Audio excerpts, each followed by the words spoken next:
সূরা ইখলাস এক রাকাতে 3 বার পড়া যাবে কিনা, যদি পড়া যায় তাহলে শুরুতে বিসমিল্লাহ পড়া যাবে কিনা। অনেকে আমাদের কাছে এই প্রশ্নগুলো করে থাকেন যে সূরা ইখলাস প্রতি রাকাতে পড়া যাবে কিনা, অথবা এক রাকাতে 3 বার পড়া যাবে কিনা। আমরা অবশ্যই এ বিষয়ে জেনে রাখা দরকার, যেহেতু সূরা ইখলাসের ফজিলত অনেক বেশি এবং নামাজ হচ্ছে গুরুত্বপূর্ণ একটা ইভেন্ট। এই নামাজের ভিতরে যাতে করে আমাদের কোনো ভুল না হয় সে বিষয়ে অবশ্যই সতর্ক থাকা দরকার।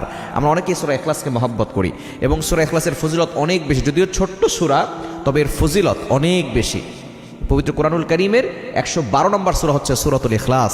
ছোট্ট সূরা কিন্তু এর ফজিলত অনেক বেশি। এটার ভিতরে আল্লাহর পরিচয় রয়েছে, কুল হুয়াল্লাহু আহাদ আল্লাহুস সামাদ লাম ইয়ালিদ ওয়া লাম ইউলাদ ওয়া লাম ইয়াকুল লাহু কুফুয়ান আহাদ। নবী হে, আপনি বলুন আল্লাহ এক, অদ্বিতীয়। আল্লাহ তাআলার তার কোনো শরীক নাই, তার কোনো অংশীদার নাই, তিনি এক, অদ্বিতীয়। আল্লাহ তাআলার পরিচয় এই সূরার ভিতরে রয়েছে এবং সাহাবায়ে কেরাম এই সূরাকে মহব্বত করতেন। যে ব্যক্তি একবার সূরা ইখলাস তিলাওয়াত করবে সে 10 পারা কোরআন শরীফ পড়লে যে সওয়াব হয় সেই সওয়াব তার আমলনামায় চলে যাবে। যে ব্যক্তি 2 বার পড়বে 20 পারা কোরআন শরীফ তিলাওয়াত করার সওয়াব। যে ব্যক্তি 3 বার পড়বে 1 খতম কোরআন পড়ার সওয়াব আল্লাহ তাআলা তার আমলনামায় দিয়ে দিবেন।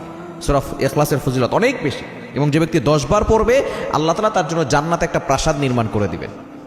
এজন্য সূরা ইখলাসের ফজিলত আমরা জানি, এজন্য অনেকেই সূরা ইখলাস দিয়ে নামাজ পড়তে চায়। এখন কোনো ব্যক্তি যদি সূরা ইখলাস এক রাকাতে 3 বার পড়তে চায় পড়তে পারবে, তাতে কোনো সমস্যা নাই।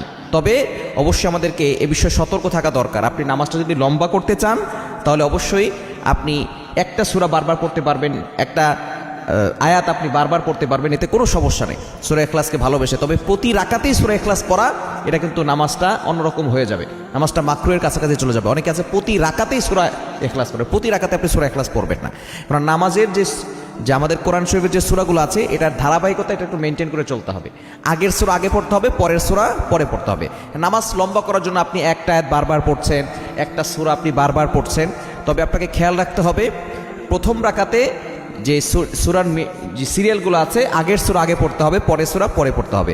এবং প্রথম রাকাতে যদি আয়াত 3টা পড়েন এই বিষয়ে খেয়াল রাখতে হবে যাতে করে প্রথম রাকাতে আয়াতগুলো বেশি থাকে, পরের রাকাতে যাতে করে আয়াত কিছু কম থাকে, তাহলে একটু সামঞ্জস্য হবে, আপনার নামাজটা মাকরুহ হবে না। তবে এক্ষেত্রে অবশ্যই আমাদের খেয়াল রাখতে হবে, যারা আমরা সূরা ইখলাস পড়ি প্রত্যেকটা সূরা শুরুতে কিন্তু বিসমিল্লাহির রহমানির রহিম লেখা আছে। যদি আপনি সূরা ইখলাস 3 বার পড়েন তাহলে অবশ্যই বিসমিল্লাহির রহমানির রহিম পড়বেন, এটাই হলো সুন্নাত। এজন্য আমরা অবশ্যই জেনে আমল করার চেষ্টা করব।